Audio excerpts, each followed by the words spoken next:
بات کریں گے ایران کی، جہاں مہنگائی کے خلاف مظاہروں کی شدت میں کمی کے اطلاعات ہیں۔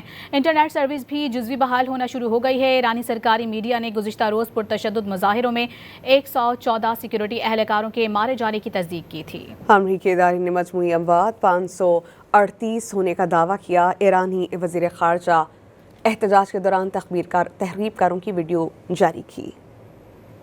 ایران میں 2 ہفتوں سے جاری پرتشدد مظاہروں میں کمی نہ آ سکی۔ انسانی حقوق کے امریکی گروپ کے دعوے کے مطابق ملک بھر میں جاری مظاہروں کے باعث اب تک 500 اموات ہو چکی ہیں۔ دوسری جانب سرکاری ٹی وی نے 15 روز کے دوران 109 سیکیورٹی اہلکاروں کے جاں بحق ہونے کی تصدیق کر دی۔ ایرانی صدر نے امریکہ اور اسرائیل پر مظاہرین کو حکومت کے خلاف اکسانے کا الزام لگا دیا۔ ایرانی وزیر خارجہ نے احتجاج کے دوران تخریب کاریوں کی ویڈیو جاری کر دی۔ عباس اراغچی نے ویڈیو کا امریکہ میں آئس اہلکار کے ہاتھوں خاتون کے قتل کے واقعے سے تقابل کرتے ہوئے امریکی حکام کے دوہرے معیار پر سوالات اٹھاتی ہیں۔ ایرانی حکام نے امریکہ اور صہیونی حکومت کے خلاف مزاحمت میں شہید ہونے والوں کی یاد میں 3 روزہ سوگ کا اعلان کر دیا۔ ایرانی سرکاری میڈیا کے مطابق لندن میں مظاہرین کی جانب سے ایرانی سفارت خانے سے جھنڈا اتارنے پر برطانوی سفیر کو طلب کر دیا گیا۔ ایران میں انسانی حقوق کی تنظیم HRANA کے دعوے کے مطابق اب تک 10,600 سے زائد مظاہرین گرفتار کیے جا چکے ہیں۔